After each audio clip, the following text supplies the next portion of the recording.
The concept of rule of law is that the state is governed not by the ruler or the nominated representative of the people, but by the law.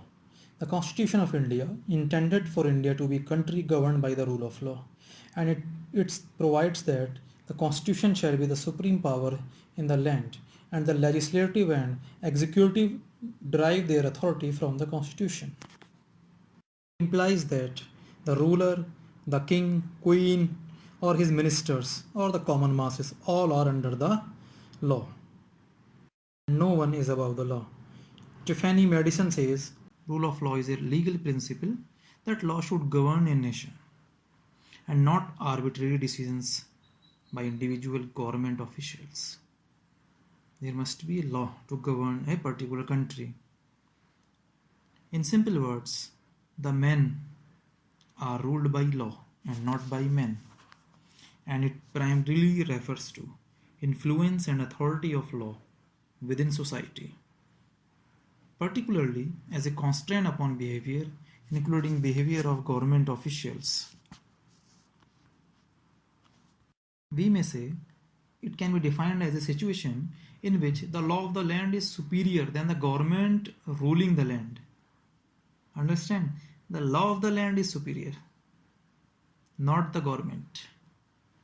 So it is a legal regime which restrains the power of the government. And it does to ensure that the government does not resort to arbitrary power or abuse its power to rule over the people of the land. And several legal political philosophers have stated that democracy cannot be sustained in a country without the establishment of rule of law. So we may conclude that it embodies the idea of sovereignty of law, obedience to law, and judicial independence. Thus, it forms the basis for constitutionalism. In this concept, the rulers are not above the law, and they are under the law, under the idea of constitutionalism. The government power is isolated with laws instituted by one body and directed by another. And for that, an autonomous legal executive exists to guarantee laws.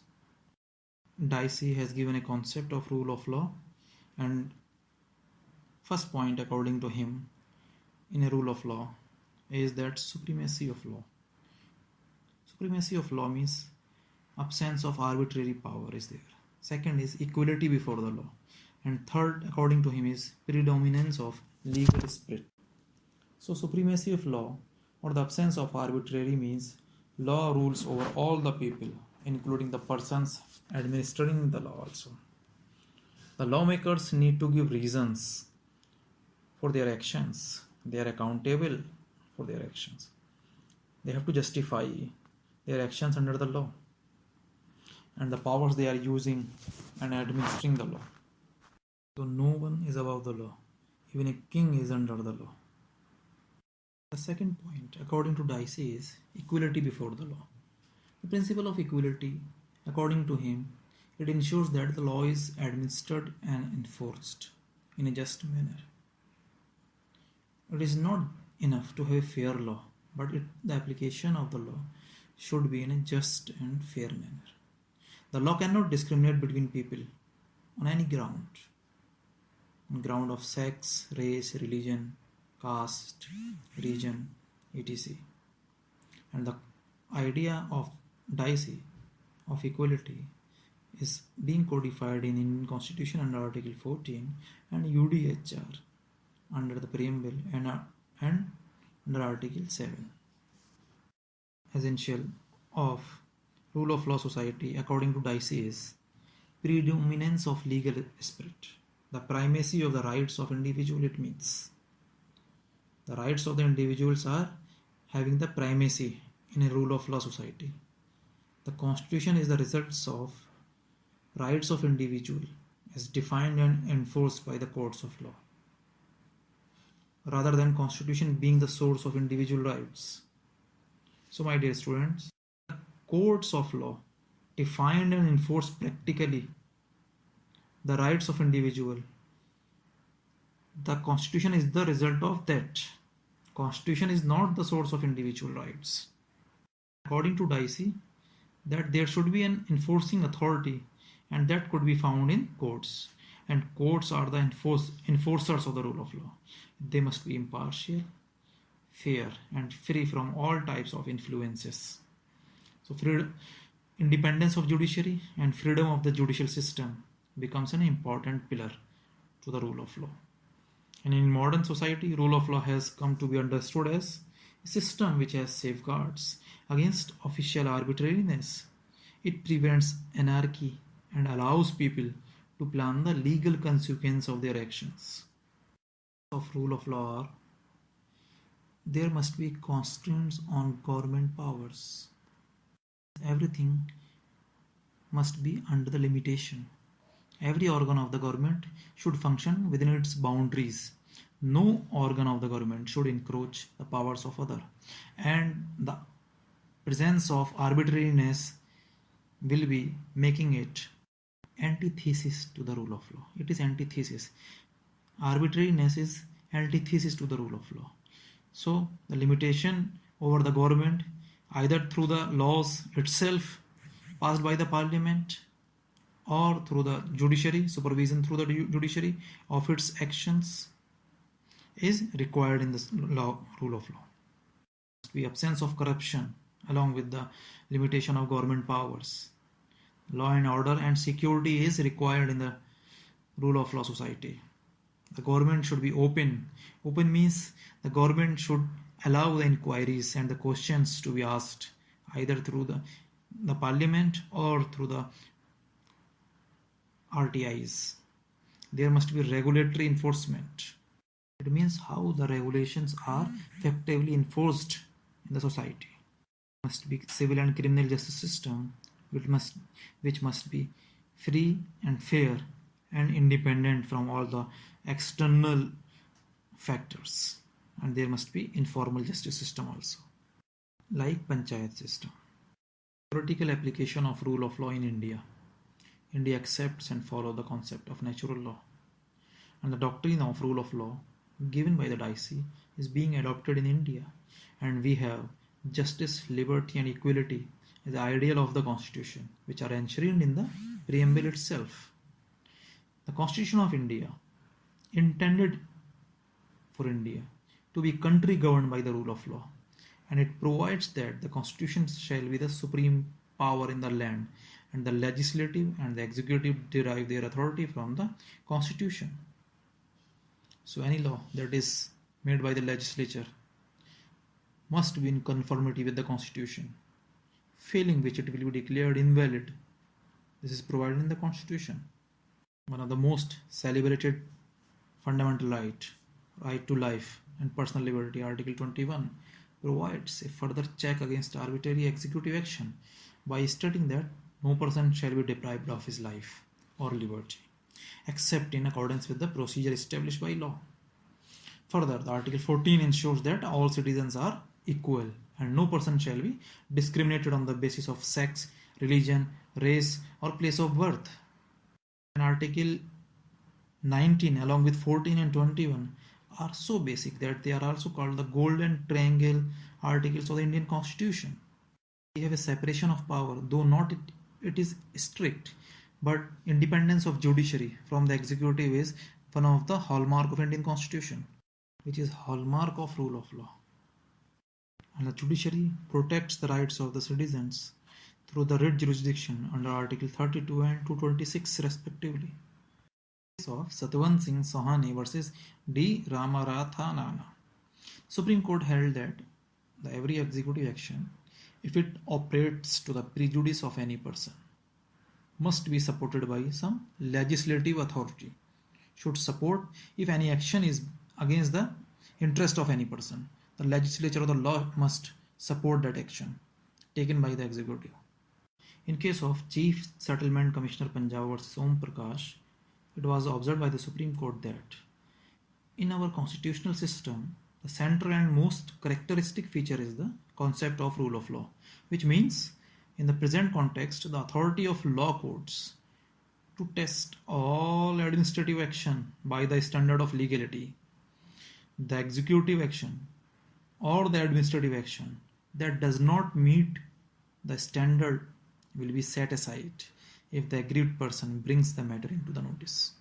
Of rule of law are, there must be constraints on government powers.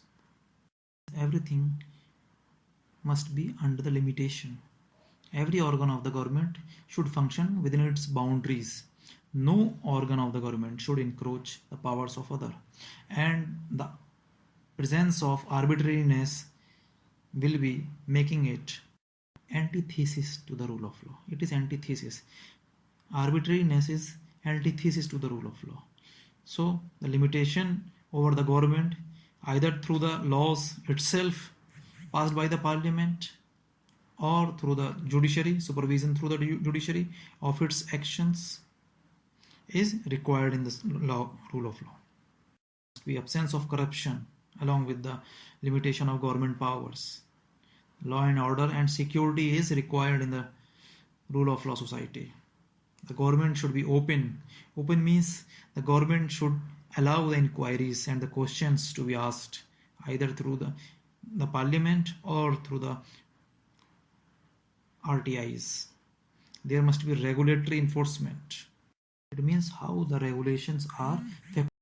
And in landmark case of Keshavananda Bharti versus State of Kerala, AIR 1973 Supreme Court 1461.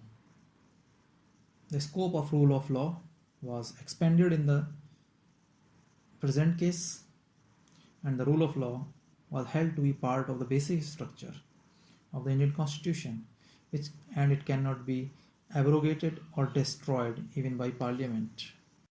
In case of Indira Nehru Gandhi versus Raj Narayan, Supreme Court declared clause 4 of Article 329A as invalid, which was inserted in the Constitution by 39th Amendment Act 1975 by then the government. It was done to save the election office of the Srimati Indira Gandhi, actually to immunize the election dispute to the office of Prime Minister from judicial review.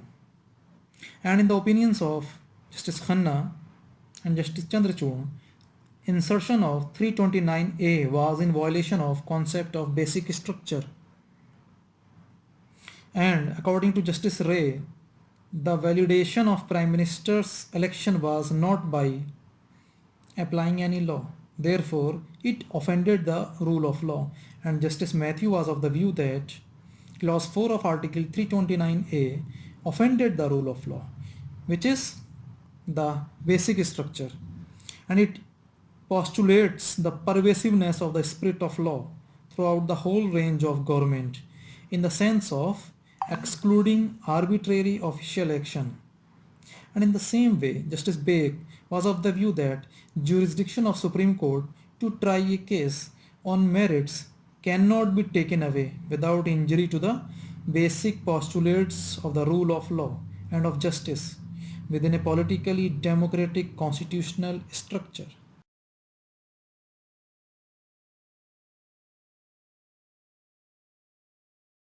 In case of Bachan Singh versus Union of India, Justice Bhagwati has said that rule of law excludes arbitrariness and unreasonableness. Of Union of India versus President Madras Bar Association, the Supreme Court held that rule of law has several facets, one of which is that disputes of citizens will be decided by the judges who are independent and impartial, and that disputes as to the legality of acts of the government will be decided by judges who are independent of the executive. It means the judges must be free from the executive, and then only the decision can be said as fair and just enough. The relevance of the rule of law is demonstrated by application of the following principles in practice. If the following principles are there, we can assume that there is a rule of law.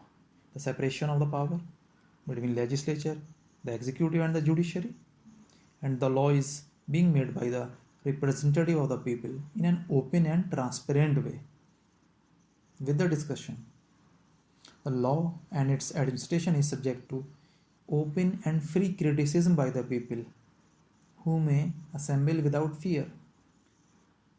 The law is applied equally and fairly to all, to rich and poor equally, so that no one is above the law. The law is capable of being known to everyone, so that everyone can comply, and no one is subject to any action by any government agency other than in accordance with the law and the model litigant rules. No one is subject to any torture. Further, the judicial system is independent, impartial, open, and transparent, and provides a fair and prompt trial. Next, all the people are presumed to be innocent until proven otherwise, and are entitled to remain silent and are not required to incriminate themselves. Next, no one can be prosecuted civilly or criminally for any offense not known to the law when committed. No one is subject adversely to a retrospective change of the law.